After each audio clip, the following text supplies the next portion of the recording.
Hello, y'all. It is Sunday, March 22nd, 2026. My name is Christopher Alexander Robert Clark Youngblood. This is the Alex Youngblood podcast. It's been a minute since I've spoken with you. I believe this is episode 101, and I want to make 101 kind of be the launch of a new bit of era of the podcast where I'm going to continue with my ramblings just about what's going on in my life. I guess ramblings about what's going on in society, sports, and culture, but I want to add a bit of a third rambling element that's a little more structured study of the chronology, history of the universe, the cosmos, cosmology, I suppose, from where all this began, from the Big Bang or whatever, where all this came from, what was before the Big Bang, from nothingness to where we are now in 2026. I want to just kind of break that down on a week-by-week study of the universe, the history of the universe. First, that's going to be with, early protons and electrons, and then up into, the development of humanity and of course, the study of humanity. Once we get to, the study of humanity, I want to start breaking that down as well, even more specifically. I think the study of kind of the creation of the universe up into humanity is going to take almost a year, like Big Bang up until, I guess, early humans. Going to take a year. And once we start getting into written history, I want to take the next year to study humanity specifically. So broad overview for a year of cosmology, I guess, the history of the universe, more like space and sciencey. And then, let's say this time, 2027, or maybe the start of 2027, start getting into human history. But let's begin, which is where the fuck I am in my life. It's a weird time. I feel much less settled than I did, this time a year ago. I don't know if I'm going to be able to stand and do this the whole time. I'm going to move this operation to the couch. I feel kind of much less settled than I have over the past year. 1 segundo.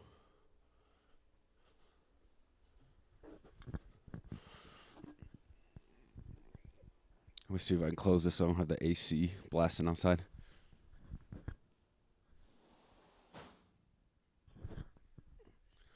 First and foremost, I don't have a job. I'm unemployed. I'm an unemployed 30-year-old man living with my girlfriend in her 2-bedroom apartment in Burbank. And that in and of itself presents some challenges to a relationship. Man, just in the personal front, I don't want the whole podcast to be about the personal front, but I've debated back and forth over the last couple of weeks. So I just go into just rambling on my podcast about what's going on in my life and my exploration of a new professional journey, exploration of the journey of cultivating a mature long-term relationship, not as well as my martial arts training. That in of itself, it could be enough for some kind of narcissistic rambling, but there's other things that are obviously much bigger than me, than my personal therapy session that I broadcast to the public every week. So I want to add some things to that as well. But I'm going to start with that just because I've got to start from where I am personally and be transparent about where I am personally. And then if I'm going to comment on things about society or, try to, gain some sort of at least personal, knowledge base about what is happening in the universe, I need to, I guess, start with myself. I don't know. That's how I feel. Anyway.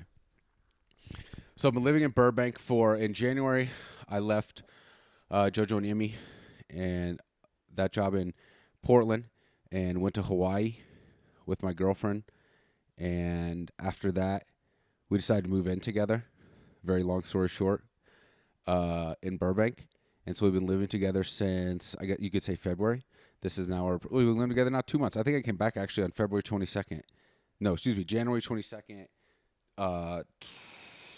January 22nd. Today is March 22nd. So we've been living together for 2 months. It's been going pretty good.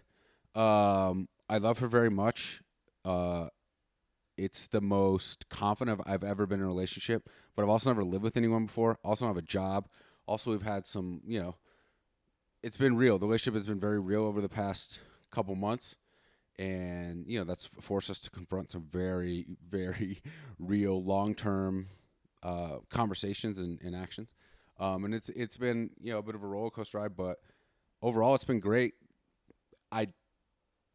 We probably are going, anyway, I don't want to get too much into it. I'm not sure I need to find a job. She's going to move out of she's going to move out of her current apartment, find another apartment. More than likely we'll live separately. And, my younger sister also lives in Ventura, so there's a possibility, I'm kind of looking for jobs out there as well. My teaching certificates, in the job search, I kind of just sat down and started blasting out resumes everywhere and to anywhere. And I've kind of done this in the past, like, oh, I'm settling in a new city. I'll get a job as a waiter. I'll get a job working as a cafe just to kind of get settled, get some income. But LA is very expensive. The current economic realities of the world we live in, I don't dive too much into politics and current events, although I will. I track all of that through Rogan, and that's part of what we'll discuss through today. But I'm glad, as I've said 1,000 times before, I get most of my world information and judging how it is at this point in my life through listening to Joe Rogan's podcast. And that's just what it is. And then in conversations with real human beings. I'm starting to do more intensive research on this whole cosmology thing now that I'm like bleeding all the topics into one as I ramble. And so I have a general overview kind of what's going on, but I'm 9 months behind on Rogan. So right now I'm in June 2025, about to have Kash Patel, the director of the FBI, on.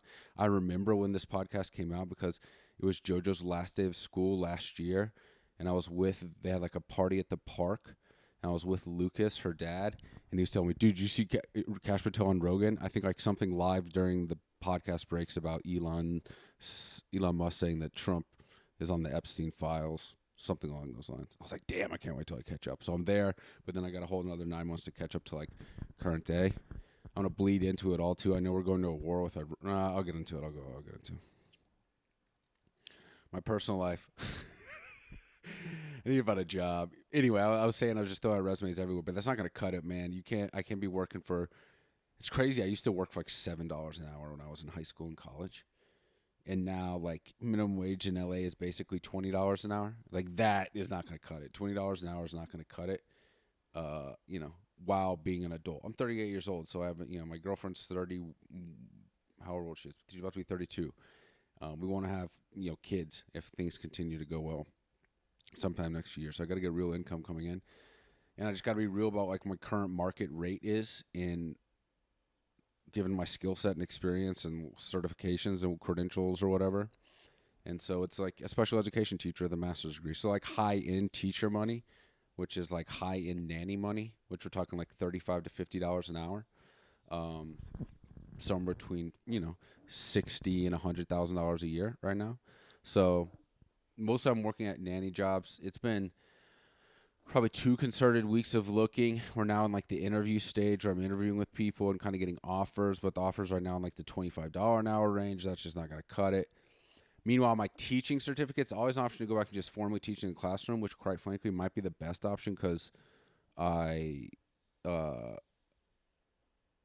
want to. What the fuck am I talking about? Oh, I enjoy the structure of the teaching day and year. Knowing when you're going to be able to travel, having summers off, knowing when your breaks are going to be, knowing kind of what the school day and schedule every day is going to be, having the consistent income, kind of being invested in this mission of the growth, how much growth you can promote in the children throughout the year. It's cool. I have my misgivings with like the kind of the school system being run by the government. It seems kind of like these like training camps that were like literally waking these kids up at 7 a.m. to bust them off too. So, but nothing's going to be perfect. And, the world is a weird, certainly not perfect place. And so you kind of have to take the good with the bad with everything. And so the teaching is definitely an option. My teaching certificate is expired. Long story short, so it's going to take a few months to get it unexpired and then transferred to California. So hopefully I would have my credentials in order by the beginning of the 26-27 school year, but that's no guarantee. So right now I'm focusing most on nannying and after school. There's some opportunities at like Boys and Girls Club, the after school programs. If I get into more of like a director of the program role, then that could be financially viable. Short term, sure, I'll work in an after school program, and I love that work. Don't get me wrong. It's like very meaningful. And I think after school programs are, I find that very powerful, profound work, honestly. But it's not necessarily going to pay the bills if you're just, basically a counselor of the after school program or whatever, an after school teacher or whatever. But a director of a program, overseeing the program, that could certainly be something that could pay the bills. So looking in that way. So yeah, kind of nanny to teacher. And then honestly, longer term, I'm thinking about becoming a therapist, a talk therapist. I want to get into psychedelic therapy, man. There's all these plant medicines out there that I know can not only help the individual growth and healing, but also promote the growth and healing of humanity at large. And I know that in my being to be true as like a belief in love and God. And the government cracks down on that shit, man, and that's not right. And so it's starting to break through slowly but surely, you know, plant medicine, psychedelic research and therapy and use. And I want to be part of that growing movement. I know it's a wave of good that will hopefully sweep over this globe and universe. And so I'd really like to, longer term, go back to get my therapy degree and then start doing specific like certification and training and clinical field work or whatever with psychedelic therapy and psychedelic medicines. And then longer term with that, man, I would really like to, as I've said setting huge goals, like shoot for the stars, land on the moon goals. I'd like to go travel around the world, man. I'd like to travel around the world, exploring psychedelics, training jujitsu, doing yoga. Potentially you could work remotely as a therapist. I'd like to continue to like build this kind of content, YouTube, podcast. But all the while still I'm trying to maintain like a real relationship, a family sooner rather than later. So it's a balance of trying to marry all those objectives and just try to do your best every day. Doesn't mean you're going to accomplish all of your goals in life, but try to do your best every day to aim towards those. So yeah, that's where I am. I'm looking for jobs, and hopefully in the next week or so have some real offers. There's always a possibility that I move out to Ventura just to live with my sister for a few months to like rent free. So the whole living situation, everything is very much up in the air. And so I'm trying to like, yeah, and then, psychologically, emotionally, that's not the best place to be in. Uh, Man, candidly, like not the great past 24 hours either, man. I don't even want to get into it. But I can't believe I'm recording this podcast today. Man, I was up all night with a stomach virus. Not sleeping, sweating profusely, and then like having diarrhea every hour on the hour. And, that in of itself is like, a super real personal embarrassing moment that you're sharing with your girlfriend. It's just part of the journey of living together. Not to mention, you're that guy. That so bad, dude. Like I'm this unemployed bro living with my girlfriend, like shitting all over her apartment, sweating everywhere. But I really am trying to do my best on a daily basis to find that balance. I'm training consistently, doing yoga, looking for jobs, also trying to do my best to spend time with her. So it's like these three things of it's like adding a third element to my life that I'm not necessarily used to. For the past 6 years or kind of maybe the previous 30, it's like, or let's just say an adult life, like working and then the staying physically healthy were kind of two components of my healthy existence, and then a social life. And then I guess now I really don't have friends, and so my social life was my girlfriend, and maybe that's an issue of itself. So it's kind of I feel like I'm struggling on all fronts on a lot of fronts right now. The kind of early struggles of living with a girlfriend for the first time while being unemployed. So that's like, professionally not exactly killing it. And then training, man. Fortunately, the past 2 days I've been back in the jiu-jitsu and open mat, and it's good to see my skill set feel sharp because I haven't trained for 3 straight months. I trained for 1 week when I first moved back to LA, I think in February. Then I learned that my insurance had been ended at the end of the year. So then it took a month to get my insurance back turned on. I didn't want to train without the insurance. So literally yesterday, Saturday, and today I went to open mats and trained, and I feel good, but like I haven't had my martial arts training consistently, and all that provides as all that provides to your life. And so I felt off kilter, man, not training consistently. I was doing hot yoga for a month while I was waiting my insurance to get turned back on, but that's just kind of like yoga's kind of a warm up for me. I need a lot more. So training was inconsistent, been not unemployed, and then things have been pretty good with my girlfriend. We're like growing together, but like even today, I don't want to get into it, but we had some personal issues, boyfriend girlfriend issues, and after it, most of the time, I feel like at the end of it, I feel like the asshole. Or it's my fault, and nothing egregious, but like I could just kind of make selfish decisions, I guess sometimes, and I'm adjusting to like how big of a part of my existence she is. I guess that's the long and short of it. So yeah, that's what's going on. But I'm gonna get back into training. I'm great at jujitsu. I kind of want to like drop everything and just dedicate my life to yoga and jujitsu because those are the things I'm most passionate about. But I just don't know, like just like the barrier to entry into like earning a living seems so steep. But honestly, if I'm going from a pure passion standpoint, I probably should just pursue yoga and jujitsu. I feel like I'm very talented and gifted in those areas, and they bring me great joy and fulfillment. And I think I can contribute to the broader, knowledge base of them and teaching of them. So, man, I need to keep that on the list. But it seems like just the quickest thing to do is get into childcare. Can I pause this? I'm fucking dehydrated. Pause. No, I think I just need to keep going and fill up a water bottle.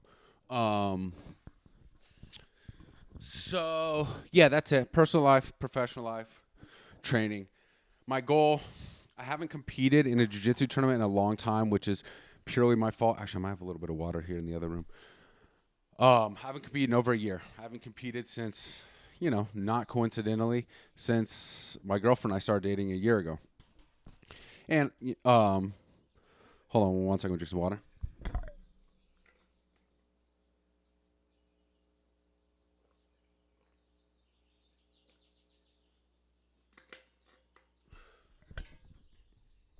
That should be enough for now. But I'm very confident in my skill set. And I want to compete at the world championships. I want to win a world championship at my belt level.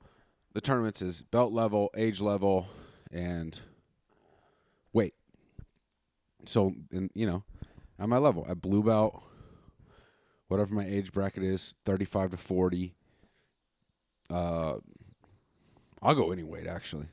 I think at this point I'll go any weight. But I think my weight class will probably be under 222 for gi and under 215 for no gi. And I'd also like to do MMA, man. I just shout out to my brothers out there who competed for Legacy last night at Up Next Fighting, the MMA event. Very well run regional promotion. Unfortunately, went 0-3, but it takes huge balls to get in there. The anxiety and everything, and man, I really like to get in there. You're going to pay a small brain damage price, I think, in the training at least, and then there's the very real possibility that in the fight itself you suffer very serious brain damage. But I'm very confident, once again, in my skill set if matched against a similarly aged and experienced opponent. And it's my favorite sport, the sport I'm most passionate about. I really kind of want to do it while I have the physical ability to do so. So that's definitely a goal out there as well. Yeah. Moving on. Like I said, listen, society, culture. Let's start with sports, man. Obviously, Mike McDonald, dude I fucking grew up with, one of my, closest friends in middle school and, a good friend in high school and then less so throughout life, but someone I consider like a brother, from early childhood, Super Bowl champion. And so I want to remember that and shout out to that and the inspiration that provides every time. It's fucking incredible, but it's crazy how quickly it sets in as that being normal. And I remember when he first got the job, how crazy it was to hear his name on any podcast. And then now it's like accepted that this guy's the best coach in the NFL, which is what I've been saying for fucking years at this point, by the way. And we can go back in the podcast and look at that. And another Super Bowl is coming sooner rather than later. I know free agency's been going on. They haven't been super active from what I can tell, but they'll be there. Shout out NFL. NBA, I haven't been watching. March Madness, I know is happening. I'm trying to get me and my girlfriend into it a little bit. So much distractions, man. It's like there's so much I want to focus on, so much I need to do in my life. I do love sports and enjoy watching them, but it's like I can't help it sometimes. Like, man, this is all such a distraction. Is it a coordinated distraction to prevent me from paying attention to what's going to our taxpayer money? But I do enjoy it. World Baseball Classic popping. I watched some highlights of it. It was cool. USA Hockey won the Olympics, so it's like I'm getting into the World Cup's coming up. So really, those international events too, really, especially with USA playing, competing in these major sports worldwide, it's fun, man. So, and then also, what else is coming up? That's it. World Baseball Classic happening, which is I can't believe I'm talking about baseball. NBA playoffs will start soon, and March Madness is happening. I'm not going to dive into really those. I haven't watched any of them. I don't know. I have anything to say about them, but I know they're there, and they're kind of cool little outlets for entertainment. MMA, man. MMA, I've been watching. Last big fight was Charles Oliveira taking the BMF title against Max Holloway in kind of a ho-hum fight. MMA is in a weird spot, especially the UFC. The UFC has been officially totally corporatized, man, and it's like they're in completely beholden to like this shareholder revenue model where they're not exactly putting on the best fights. The product isn't that great. It's very sanitized. There's not a ton of like culture and narratives. They're not signing. They're like icing out the best fighters and kind of nickel and diming them. So some of the best fighters aren't fighting because they're not getting good contracts.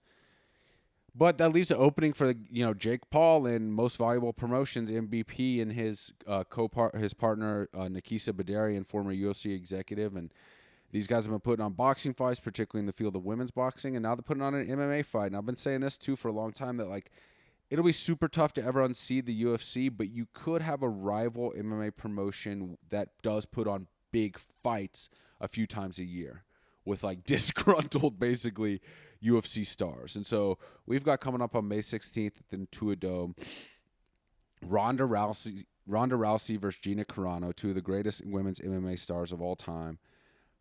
Old, but like this legendary matchup that never happened. Francis Ngannou, arguably the best heavyweight in the world, the lineal heavyweight champion, MMA heavyweight champion, and just legendary human being versus Philippe Lins, who's an successful MMA heavyweight, but not a big name.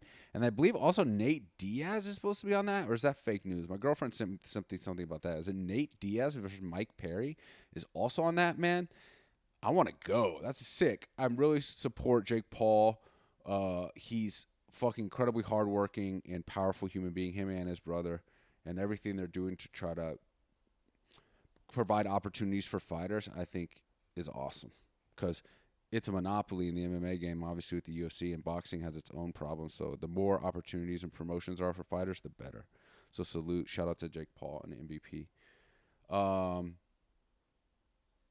Okay, Rogan. This is what's going on with Rogan. I'm in like 2025 of Rogan. Aliens are fucking real. The government's hiding aliens. There are potential biological creatures, biological aliens, certainly craft. Quick overview. This may have been going on for like all of eternity. Maybe Jesus was an alien.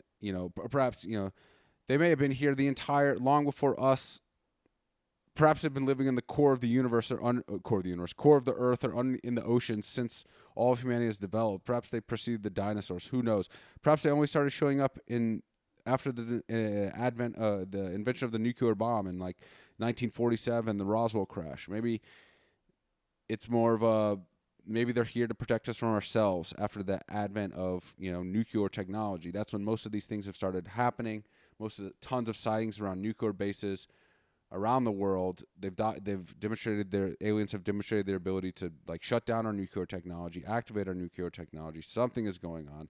I guess there's some slight debate that perhaps it's terrestrial earthly technology that's like top secret, but a lot of these things, these crafts that have been documented on like I guess radar or whatever, I'm not sure if it's exactly radar or whatever the documentation technology is.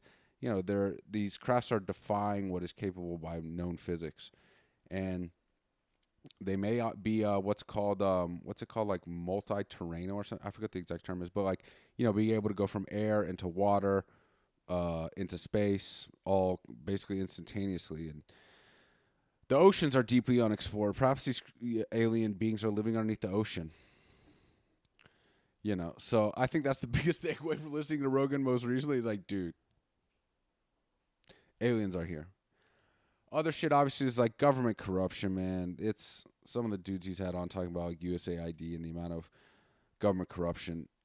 Dude, I would like half of your tax dollars go to the military, half your tax dollars go to Medicaid or like healthcare, and you got to say another half, half, let's say now a third goes to just like fraud, and then maybe it's quarters. Like a quarter goes to the military, a quarter goes to healthcare, a quarter goes to fraud, and then a quarter goes to interest. So it's like basically half of your tax dollars goes to interest and fraud. That's my general overview, my kind of sense of it all. I'm sorry. That's kind of I don't have the exact numbers in front of me, but that seems to me like basically what's going on. A quarter's going to the military, a quarter's going to pay for old people and poor people's health care, A quarter is going to just like fraud, like blatant, just like stealing. And then a quarter is going to paying the interest on the debt of all of that. So half of it goes to either interest or fraud. Man, I really think that is going to get me shut down and fucking taken off YouTube and everything or suppressed or whatever. But I really think you got to stop paying income taxes. Like I think. Listen, I've talked about kind of being a hardcore libertarian and as little government as possible, but I think realistically, one of my shoot for the stars, land on the moon goals is get rid of. I think sales tax is like the only moral form of tax from where I stand right now. You got it. Sales tax is voluntary tax.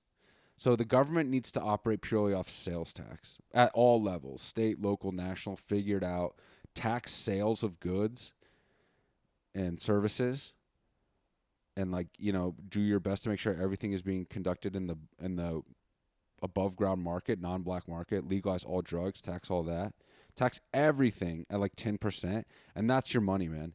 You don't get income tax at any level, state, federal, local, whatever the fuck. You don't get property tax. You don't get to tax something that we bought and then own each year. You could sales tax it at the initial point of sale, but you can't then just continue to tax it every year. What the fuck is that? What the fuck kind of twisted, evil financial mechanism is that? Some horse shit, man.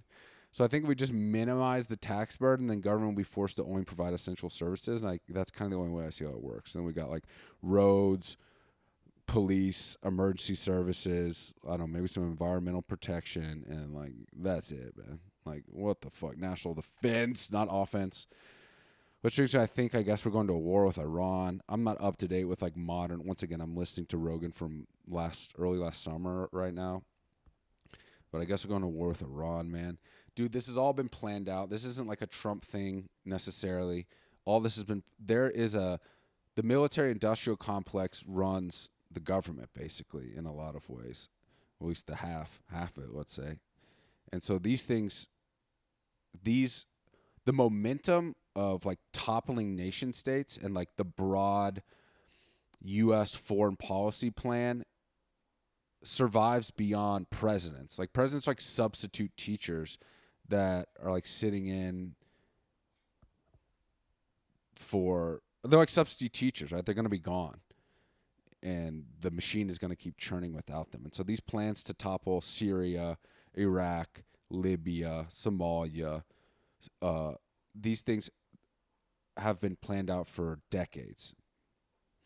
I'm not sure the exact amount of time, but I don't know the exact details and names, but like the name that's coming to mind just from like the Acacia Grassroot of the universe is like General Smedley Butler laid this all out, that like these plans have been laid out by generals and the Pentagon and the deep state and the military industrial complex for a long time. Raytheon and all of the private corporations, Raytheon, Boeing, Northrop Grumman, that profit from these, Halliburton.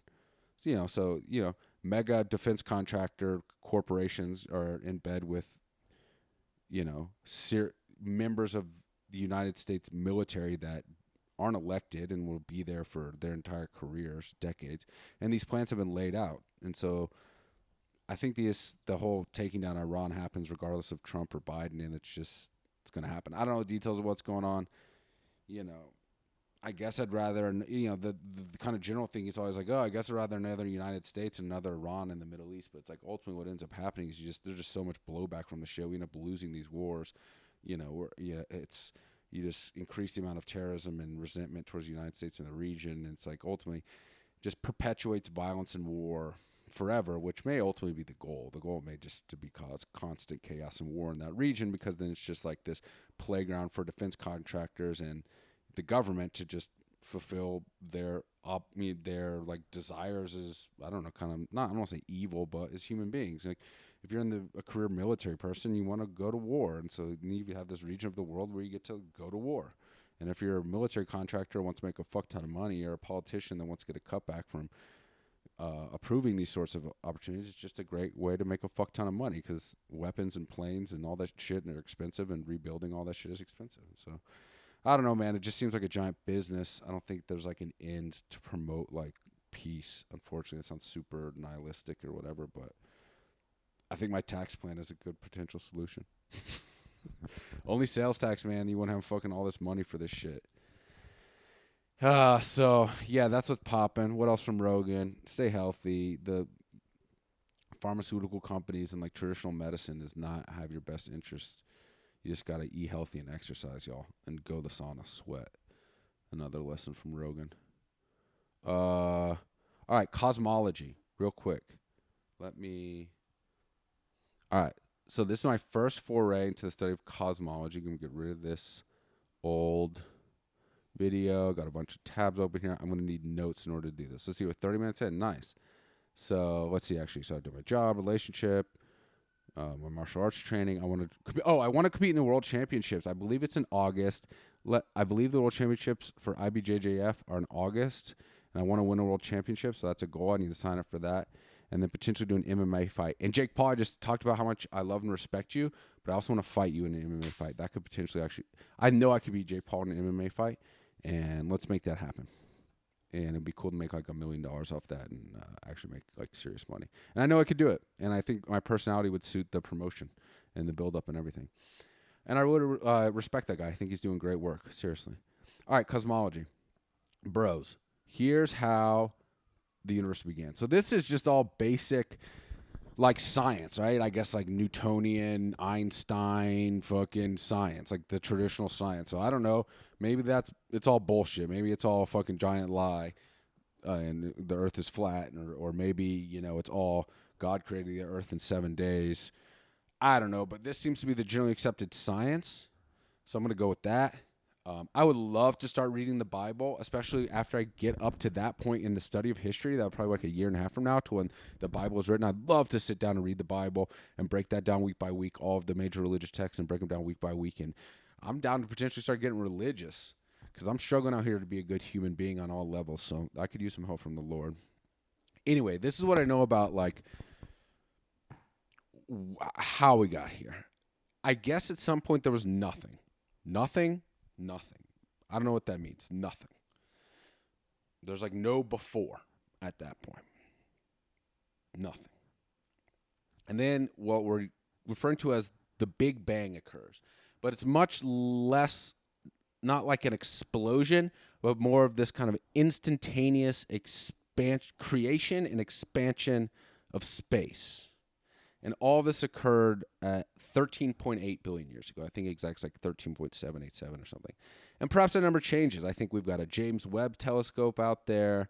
I think that's like the latest and greatest technology. So perhaps these numbers change, but from where we stand today on March 22nd, 2026, this is kind of where we stand. So in my exploration of all this, I kind of want to break that 13.8 billion years down into what Carl Sagan described as the cosmic calendar. So if all of existence occurred in the span of 1 year, let's break that year down into 52 weeks. And each week here on the podcast, I will investigate 1 week of cosmic time, which spans about 265 million years.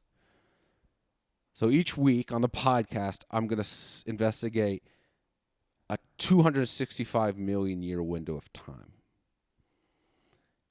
And the first window is from the Big Bang up into 265 million years. And from what I understand, most of all the activity that occurred during this first window of time, this first 265 million years, occurred in like the very beginning. I think in like the first 400,000 years. I think perhaps, I'm not sure, but maybe even within the first few minutes of time. But in the beginning, there's no time and no space. There's nothing. No time, no space. And all of a sudden, I guess out of nothingness comes the universe. And there's this quote I found that says, the universe was born screaming hot and has been cooling ever since. So it's like this, like condensation of energy. Perhaps I need to investigate exactly how the Big Bang occurred, but I think it's like this condensation of energy that causes like an explosion. Let's see what I have here in my notes. From nothing to structure, almost nothing happens after the first few minutes. Okay, so yeah, so most of this occurs after the first few minutes. The universe was born screaming hot and has been cooling ever since. In this first week of time, there's no stars, no planets, just basic particles. Eventually, after the Big Bang, you have quarks, gluons, protons, and neutrons we'll get into in a second. Structure begins to form out of the chaos of this early universe. this chaos promotes growth and structure, just like in humanity. So you have this, once again, they keep saying in my research that it's not an explosion, but expansion of space and time, where like all this energy, I guess, is being released. It's very chaotic. There's no structure.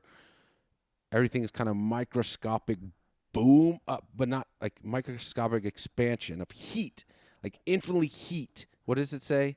Infinitely hot. The universe was born screaming hot, but then immediately starts cooling. And once it starts to cool, then things start to form. Structures start to form from the chaos. And I have here in my notes, the chaos promotes growth and structure. It's kind of just like in the life of an individual. Chaos and hardship promotes growth of the individual human, and the same occurs at the level of the universe, as from above, so below, that constant theme of life, the micro and the macro. Same occurs from the universe. With all this chaos, soon structures start to be formed. There's an expansion, the Big Bang, expansion of time and space, the beginning of time and space. It begins to expand, then it begins to cool, and complexity starts to form. But there's still no light at this point. The first thing that's going to start forming are protons, neutrons, and electrons. We'll get into that in a second. But this, I guess with the Big Bang, now the rules of physics that we know in modern reality start to begin in these first, I guess, seconds of existence. It's like the beginning of the simulation. The simulator presses begin 13.8 billion years ago. So I want to break down this kind of first 265 million years, this first week of the cosmic calendar, into 10 basic parts. And the first one is the Big Bang. There was nothing before the Big Bang. We don't really know what happened to cause it. We don't know where it came from or what happened before time zero. It's not an explosion. It's the creation and expansion of space itself. At this point, there's no matter, there's no stars. It's like this hot, extremely dense, expanding soup of energy. It's infinitely dense and infinitely hot. An expanding plasma of space and energy and time. But no light yet. This expanding phase is called inflation, and it occurs within less than a fraction of the second at the beginning of time. This expansion, this inflation, it occurs faster than the speed of light. There is no light yet at this point. The universe, the expansion of it, the momentum of it is much faster than light. And here you start to feel kind of, I don't know exactly how to explain it, like disruptions in the field of time and energy and space, subatomic disruptions. And these, what are called like quantum fluctuations in this like expansive inflation process, start to cause like the seeds of the universe. And these seeds of the universe are quarks and gluons. And here's where it gets a little like kind of detailed. The first initial like matter structures of the universe that are created are electrons, neutrons, and protons. And this is before nucleus has been formed. You don't have an atom yet, because I believe an atom needs a nucleus. You just have the building blocks of an atom. Electrons are one of those building blocks. Electrons have a negative charge, and I think they're like known as an essential particle. There's not like a smaller particle that composes them. But neutrons, which are have a neutral charge, and protons, which have a positive charge, they are composed of quarks, which is like an even smaller piece of matter. And the quarks are held together by a gluon. A gluon is like the glue that holds the quarks together. That's about as much as I know. Gluons are a force that holds quarks together. Quarks compose protons and neutrons. Electrons kind of exist independently, are not composed of quarks, but also interact with protons, neutrons, and electrons to ultimately form an atom of the first initial molecules that I think will, if in a second here, will be formed in this first 265 million years. But I actually had some debate. I had what ChatGPT say no, Grok say yes, that eventually atoms are formed. And actually, I do believe they are. Atoms of helium, mostly hydrogen and then helium as well, are eventually formed, but not quite yet. We're still in this inflation process, and we're starting to inflate into this plasmatic soup. And this is where we get the equation E equals mc squared. E being energy equals mass of objects times the speed of light squared, whatever the fuck that means. I need to look into that more because I just wrote it down. I didn't investigate further. Equals mc squared. So energy equals mass times the speed of light squared. So the amount of energy in an object is equal to its mass times speed of light squared. So that's a lot of energy because the speed of light is huge. So you multiply the mass of an object times the speed of light, which is huge. That's going to be how much energy it has. So even very small things have tons of energy. So I guess we as humans, I weigh 220 pounds. So I have energy times the speed of light. I guess. That's where this equation, I guess, emerges. And I guess we're operating under this form of physics. Back to like the aliens I was talking about earlier. A lot of these alien structures and speculation are starting to cause very intelligent people to question whether or not our physics that we understand today is actually all there is. Perhaps there's more to physics, quantum physics, and shit like that. String theory. Once again, I don't know a lot about these things. They're really just terms that I know that kind of represent, I think, the evolution of physics. So perhaps all of everything I'm saying right now is bullshit or just a tiny fraction of the puzzle, but from what I understand, what we modern scientific knowledge this is what's up. Okay, the particle soups that has been created from the Big Bang after this inflation process. It's incredibly hot. It's filled with energy, and then you start to see the emergence of quarks. These are tiny building blocks that make up everything. They're held together by gluons, and they're the smallest form of matter that we are aware of. Eventually, these quarks, as I mentioned earlier, will combine together with the help of the gluon, to make protons and neutrons. I broke down a little bit earlier, protons, neutrons, and electrons. As the universe starts, the difference between them, as the universe starts to cool down, the quarks will then cool into protons and neutrons. The cooling process creates structure. It's almost like, I just think of myself like very selfishly, like a young male is very hot and kind of out of control and chaotic. And then as he matures and perhaps has a relationship come into life, he starts to cool down and actually start to build structure and real matter in his life. That's what I think of this.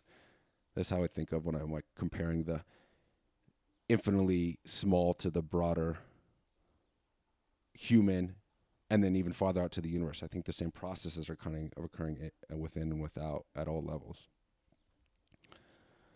Electrons, a fundamental particle. Talk about that. They're not made of quarks. Okay.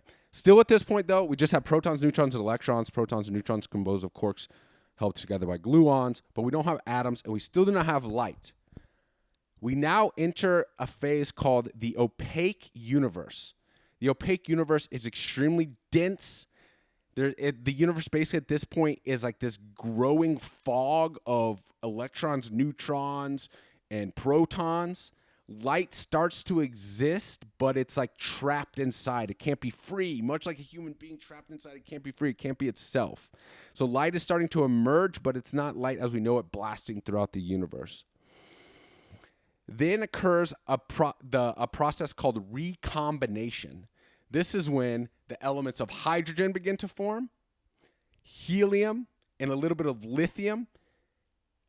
And I guess the Big Bang, the energy from the Big Bang, like fuses these elements together in a process called nucleosynthesis. And we start to see the elements of light emerge. Space now is kind of lit up. The fog starts to clear. And space becomes more transparent. Light starts to escape. There's some debate in this between ChatGPT and Grok, but light during this first week of the cosmic universe may or may not, based on my research, began to kind of escape the kind of home, let's call it like their parents' home, and spread out throughout the world. there's some debate whether or not the opaque universe is where light is kind of still trapped within inside this early universe bubble. The transparent universe is the next stage after the opaque universe, where light starts to be released from like the early cage of the universe, I guess, and continue to travel out through the cosmos. But I believe that light is always going to travel slower than the expansion of the universe. So perhaps the universe just continues to expand at such a rapid rate that light just kind of like travels behind it as the universe kind of expands infinitely. Whoa, that was a lot. But I think that's basically how it's going. This process, this initial light, the transfer from like opaque universe to transparent universe, the first light photons, streaming across the galaxy. This is what is known as the cosmic microwave background, the CMB. And I believe this is a relatively new discovery from the James Webb Telescope, where we're literally able to see visually, take pictures of like the early cosmic microwave background, which is like the early light appearances from the Big Bang, which is pretty fucking insane. Okay, so operating on the theory that the transparent universe does occur within the first 265 million years, the first week of the universe, this transparent universe, it's transparent, but it's very dark. And it's composed mostly of hydrogen and helium. It's still incredibly hot, although it is cooling. It's still thousands of degrees in temperature, but it's no longer a plasma. It's more of energy than matter itself. It's more light than matter, if that makes sense. I'm just kind of reading off my notes here. It's more energy than matter. The universe is more light than stuff at this point in the transparent universe. So I guess we've just got the emergence of light. It's like hope, the power, God, the soul, whatever it is, But still yet to really take form other than helium, hydrogen, the basic elemental building blocks of life and structure. And at this point, I believe this is like 380,000 years into the emergence of the universe. Of course, the universe being 13.8 billion years old, and this first week study of it just going up into 265 million years. So from 375,000 years old to 265 million years old. So basically 265 million years. It's called 264 million years. Not much happens at all. This is known as the cosmic dark ages. The universe continues to expand and cool, but not a ton is going on. Although gravity starts to emerge. So maybe more goes on than meets the name of cosmic dark ages, because apparently during this time, gravity starts pulling tiny over densities, pieces of, I guess, dense energy to form the first structures of existence. We're not talking galaxies, we're not talking stars, talking planets. We're talking like gravity, and I believe what is known as dark matter, start to form and emerge, and these forces, gravity and dark matter, are going to form some of the first structures of the universe. Let me read here just my notes verbatim, just so I know exactly kind of where we are. The universe during the cosmic dark ages continues expanding and cooling. Gravity starts pulling tiny overdensities from quantum fluctuations that occurred during inflations into the first structures, but stars and galaxies haven't formed. There are no sources of light except the fading glow of the cosmic microwave background, which we discussed earlier. This is the longest, darkest, and quietest phase that we've experienced thus far.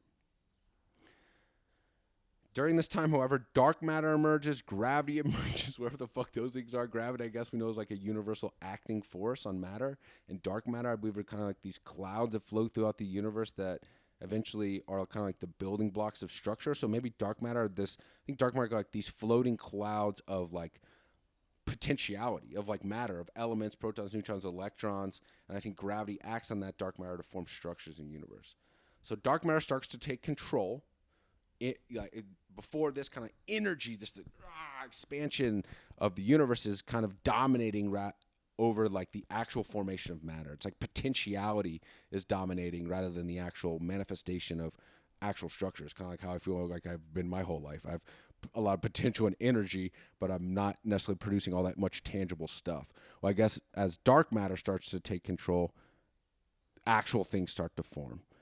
You see the formation of invisible gravitational scaffolding. And this is the skeleton of the universe. So dark matter, gravity interacting are creating the skeleton, the scaffolding of the universe. Okay. So quickly to recap. For sure, during this first week of existence, this first 265 million years of existence, this is the most dramatic physics. The most dramatic physics happens in seconds. Sorry, my girlfriend just tried to walk in, and I think she got scared.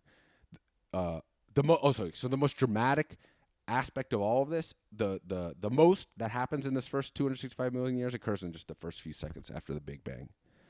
Then almost nothing happens for hundreds of millions of years, although it seems like maybe more is happening than is being explained. You have the existence of gravity acting on dark matter to form the initial structure of the universe, so it seems like it's more than nothing happening. It seems almost certainly that during this kind of cosmic dark age that you do see the emergence of hydrogen, you see the emergence of helium, and the emergence of dark matter, which I think may contain hydrogen and helium, and then the effects of gravity forming the scaffolding, the skeleton of the universe. What you do not have during this first 265 million years is you do not have any stars, you do not have any galaxies. We're not forming any large structures at this point. It's just the initial building blocks of existence, from what I understand. I both feel overwhelmed and kind of like more knowledgeable than I did previously, so both good and bad. Also, I'm like almost not strictly reading off my notes, so I feel a little robotic, but like it's a combination of both. Anyway, here's the questions I don't have. During this cosmic dark age, when we're kind of going from, let's just recap real quick. We're going from Big Bang to this inflationary period to the creation of this kind of plasmatic soup. Then within this plasmatic soup, we have the formation of protons, neutrons, and electrons, composed, with the exception of electrons, of quarks and gluons. These quarks and gluons, protons, neutrons, electrons, are kind of combining to form this opaque universe where light exists, but there's not like really any source. We then have recombination. I think that occurs within the first 265 million years, when we start to see the emergence of real elements like hydrogen and helium. And then the cosmic dark ages begin. Gravity, dark matter begin to interact, and I guess start to lay the foundation of this the skeleton of the universe. Debate here. Is light traveling freely throughout the universe at this point? Or is it kind of trapped within this still opaque universe? When does the universe become transparent? Does the universe become transparent during this time? I'm not sure, but I will pick this up. Oh, the light traveling freely, because apparently at some point light is just trapped like within this bubble, opaque universe, and eventually at some point is allowed to just like blast freely throughout the cosmos. And like I said, the universe is apparently expanding exponentially faster than light is traveling. So I guess light is constantly traveling behind the expansion of the universe. But I just find it very interesting that, like, I don't know.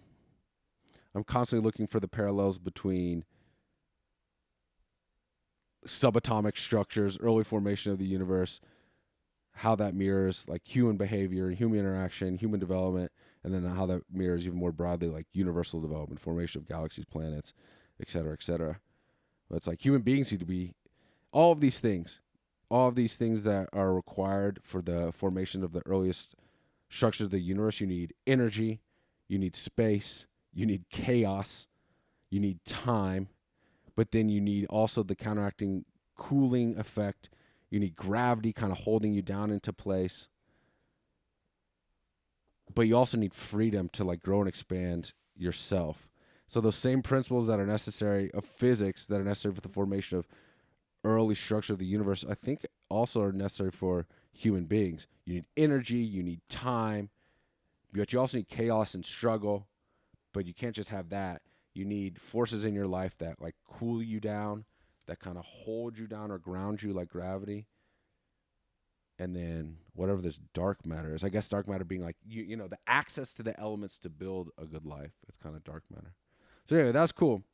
Next week I'll pick up with week 2. So we're picking up 265 million years to whatever 265 plus 265 is. That is 530 million years. So that next period of time, that'll be week 2 of the cosmic calendar, week 2 of this next iteration of the podcast. Yeah, right. 265, 500, to 530. Dope. All right, that went better than I thought. I love you all. Be good. Namaste. Mwah.